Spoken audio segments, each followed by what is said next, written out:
안녕하십니까. 2020년 제3회 임상심리사 2급에서 출제된 이상심리학의 필기 기출문제풀이 하도록 하겠습니다. 21번 문제부터 40번 문제까지 모두 20문제입니다. 이번에 이상심리학의 문제를 보면 그리 어렵지 않게 출제되었다, 이렇게 말씀드릴 수 있습니다.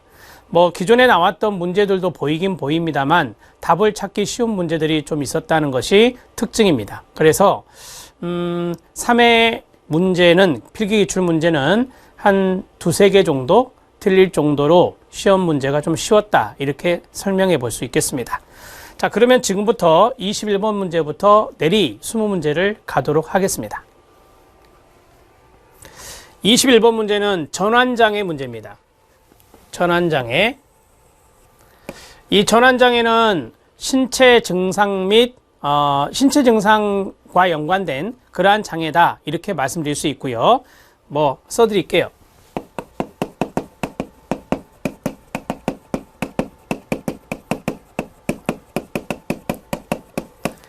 신체 증상 및 관련 장애에 해당되는 것입니다. 전환장애는. 그런데 보통 장애가 한 문제 정도 출제가 되는데 이 전환장애가 이번에는 좀 나왔어요. 제 기억으로 좀 두 문제 정도 보이는데, 어찌됐든 이 전환장애에서 우리가 전환이라고 하는 것은 방어기제에도 전환이 있어요. 여기에 대비되는 것이 신체화라고 하는 것이 있죠. 그러면 이 전환이라고 하는 것은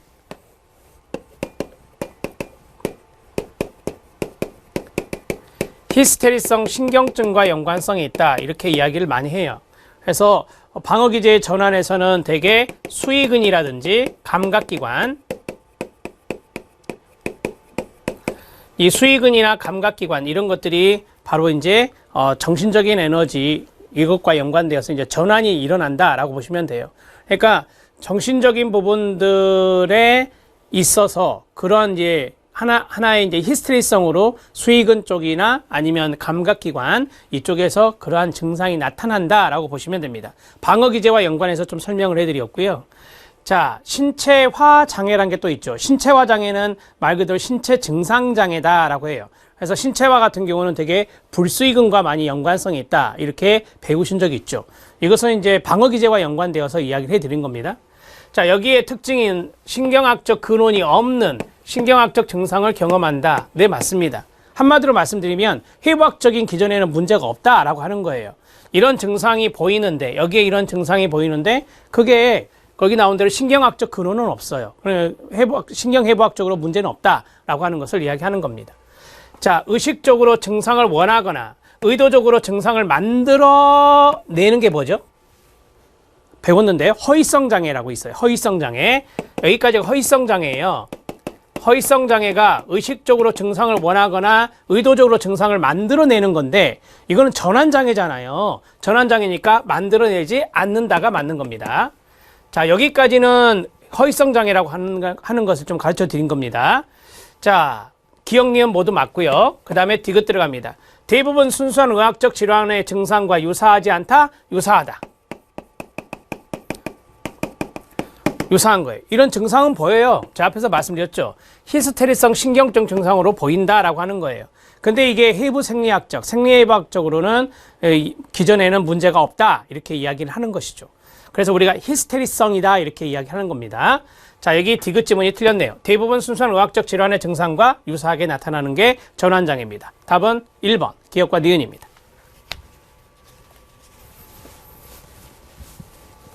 자, 22번 문제 들어가겠습니다. 다음 중 DSM-5의 주요 우울장애입니다. 진단 기준에 해당하지 않는 것은 입니다. 이 문제 쉽게 풀었었을 것 같아요.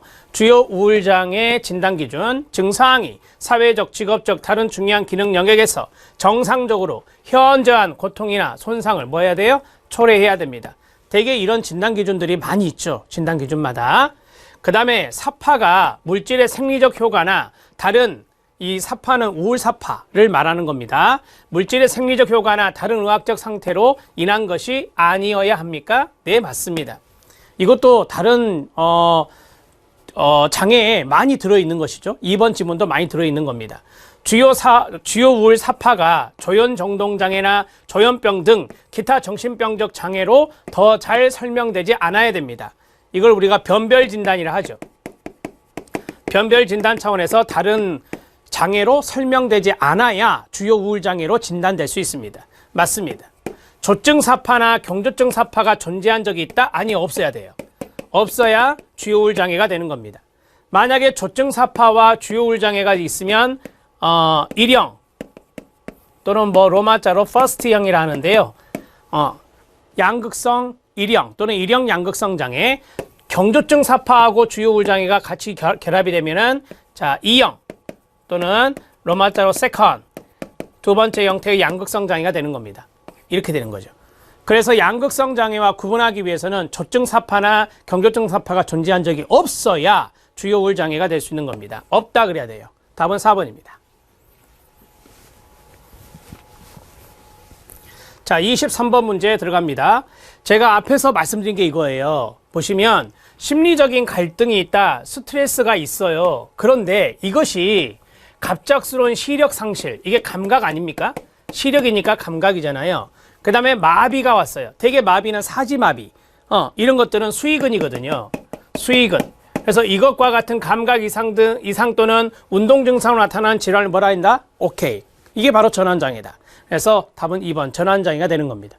이해되십니까? 자, 이 공황장애 아시죠? 공황장애는 갑자기 엄습하는 그런 공황 발작이 반복적으로 나타나는 거 쓰지 마세요.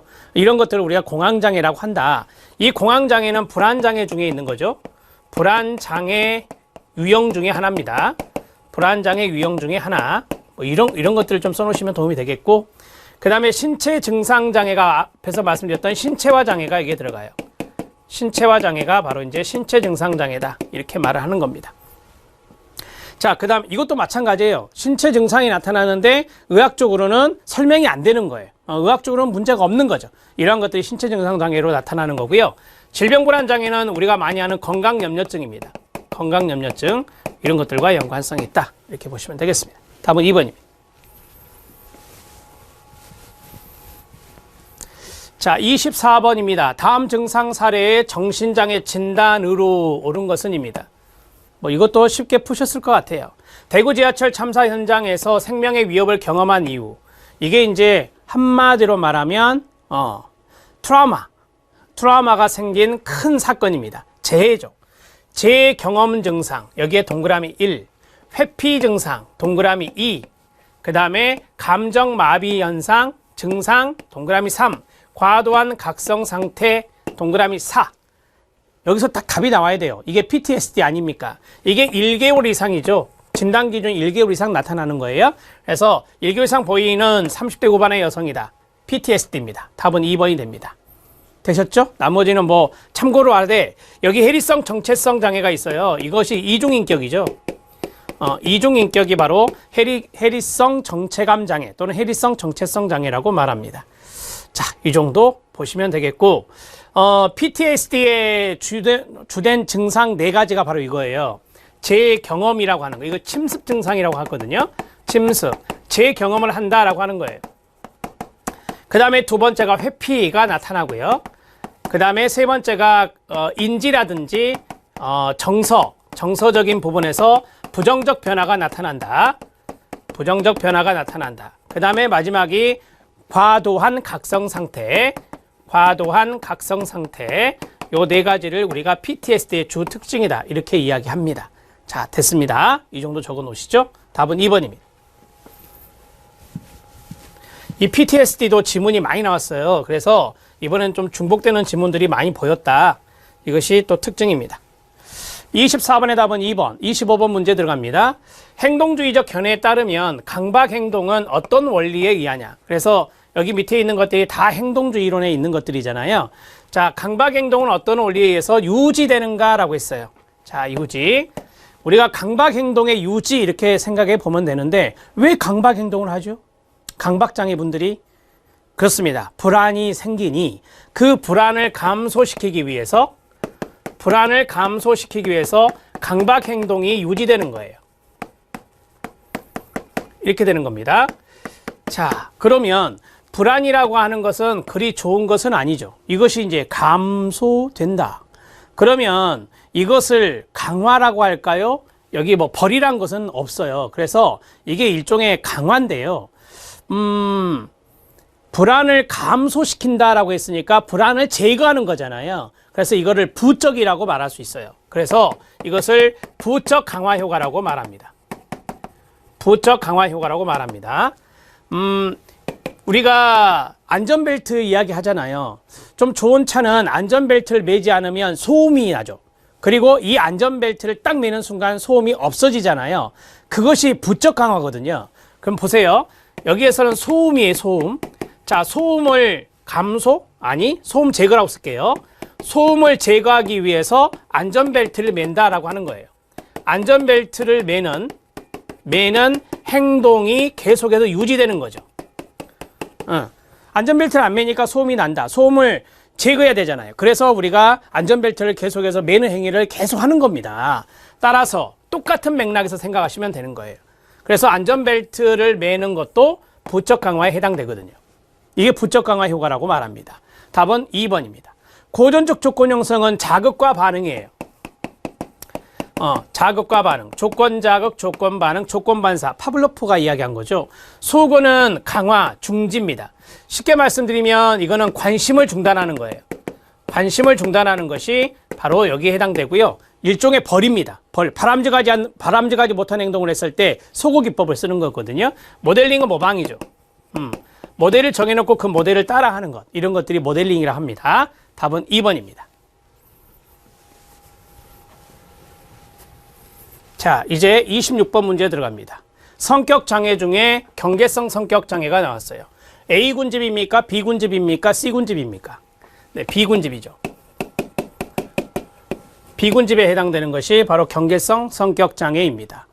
연기성 성격장애나 자기애성 성격장애, 그 다음에 반사회성 성격장애, 경계성 성격장애 이 네 가지가 B군집에 들어가죠. 임상적 특징이 아닌 것은입니다. 첫 번째, 반복적인 자살행동과 만성적인 공허감. 네, 맞습니다. 이 놓치지 말 것이 바로 이거예요, 이거. 자살 생각이라든지, 자살 사고라고 하죠. 그 다음에 자살 신용이라든지, 자살 행동이라든지, 이런 것들을 반복적으로 나타내고요. 그 다음에 만성적인 공허감이 나타납니다. 경계성 성격장애는 좀 이렇게 불완전한 것들이 상당히 주특징이죠.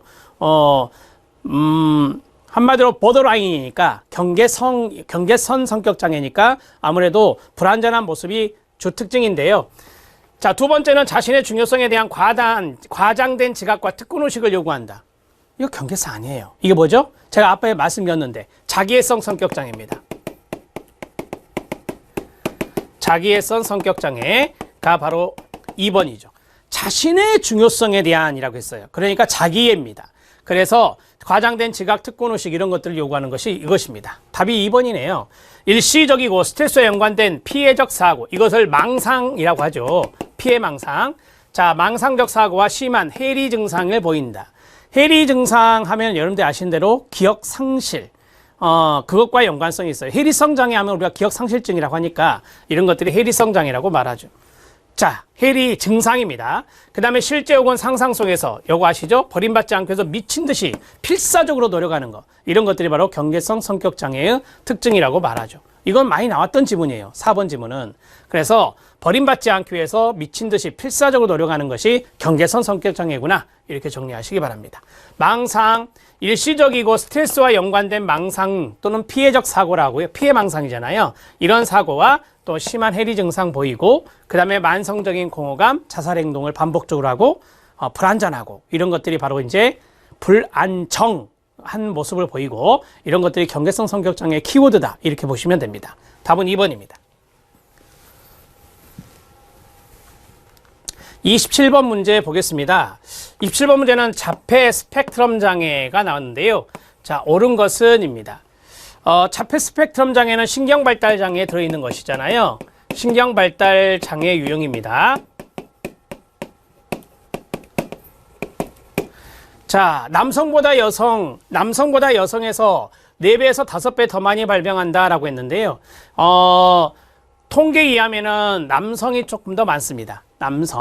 남성이 한 3배 정도 좀 많다. 남성이 많다. 이렇게 보시면 되겠고요. 그 다음에 유병률은 인구 1000명당 2명에서 5명으로 보고되고 있다라고 했는데요. 1000명당 2명, 5명이면 상당히 높은 비율이에요. 1000명이 아니라 10,000명입니다. 1000명이 아니라 1만 명당 2명에서 5명 이렇게 정리하시면 될 것 같고요. 그 다음에 사회적 상호작용을 위해서 여러 가지 비언어적 행동을 사용한다라고 했는데요. 여러분들이 알다시피 사회적 상호작용에 문제가 있어요, 없어요? 있죠. 여기 자폐 스펙트럼 장애의 핵심 증상이 있어요. 핵심 증상 두 가지가 있잖아요. 두 가지가 뭐냐면 사회적 상호작용에 어려움이 있어요. 대인관계라고 보시면 돼요. 사회적 상호작용에 어려움이 있다. 어려움이 있다. 그러면 사회적 상호작용을 위해서 여러 가지 비언어적 행동을 사용해요, 사용하기 어려워요? 사용하기 어렵다 그래야죠. 사용하기 어렵다.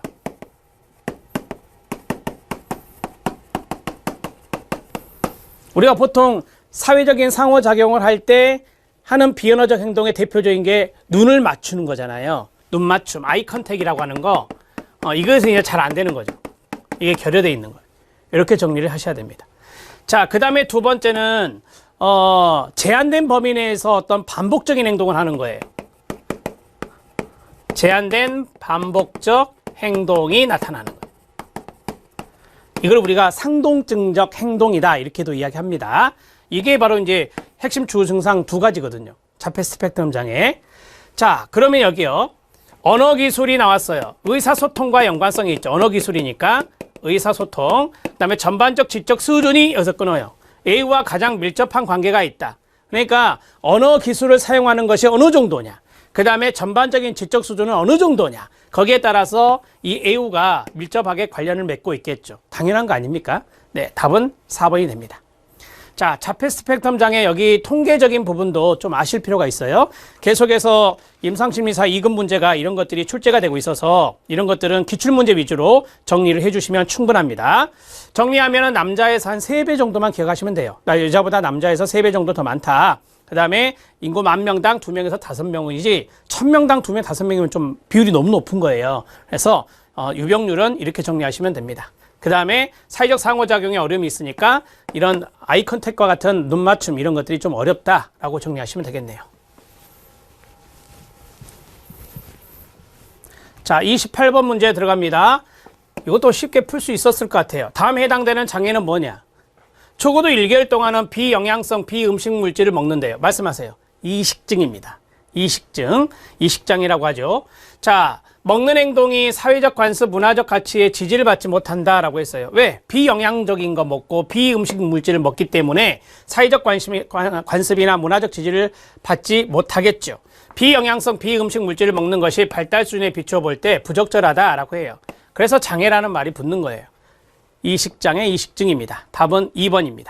되새김장애는 반추장애라는 말로 했죠. 반추장애. 말 그대로 되새김을 하는 거예요. 뭐 나머지는 그냥 참고하셔도 됩니다. 답은 2번이었습니다. 29번 문제입니다. 향정신성 약물 부작용인데요.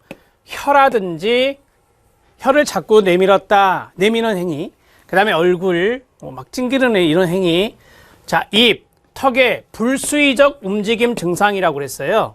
움직임 증상이니까 운동이란 말이 들어가야 되겠잖아요. 자, 운동이란 말이 들어가야 되고 여기서 불수의적이란 말이 있어요. 불수의적을 좀 쉽게 말하면 비자발적이라는 거예요. 그러니까 한마디로 말해서 그냥 떨리거나 혀를 내미는 행위나 아니면 뭐 입을 막 움직인다든지 그 다음에 다리 같은 경우는 막 다리를 떤다든지 이런 것들이 여기에 들어갈 수 있어요. 그래서 이것이 운동장애인데 이게 비자발적으로 나타나는 불수의적인 거구나 이렇게 보시면 돼요. 자, 그러면 무동증, 반발성 운동장애, 추체외로 증상, 구역질 이런 게 있는데요. 답은 이거예요. 반발성 운동장애입니다. 제가 앞에서 말씀드렸죠. 힌트. 여기 운동장애. 이렇게 정리를 하시면 되고요. 우리 카이네시아가 운동이거든요. 카이네시아가 운동인데 카이네시아는 아예 움직이지 못하는 거예요. 아예 움직이지 않는 거죠. 그게 무동증이라고 하는 거예요. 근데 여기는 비자발적인 움직임이 있어요. 있기 때문에 1번은 답이 될 수 없고요. 답은 2번 만발성 운동장애가 됩니다. 자, 그 다음에 이제 추체외로 증상이 있는데요. 추체외로 증상, 추체외로는 좀 쉽게 생각을 해보면 대뇌 피질에서부터 뒤에 있는 척수 쭉 이루어지는 신경관이 있어요. 그 신경관이 바로 추체로라고 하거든요. 근데 그 추체로 이외의 경로를 추체외로라고 한대요. 그러면 추체외로 증상 같은 경우 대표적인 것이 근경직 이런 증상이 나타난다라고 해요. 뭐 두 개 정도만 쓸게요. 근경직이라든지 우리가 이제 좌불안석이란 말 쓰잖아요. 좌불안석 증상. 이런 것들이 이제 추체외로 증상의 대표적인 증상이라고 합니다. 이 정도만 알아놓으시면 되겠습니다. 답은 2번입니다.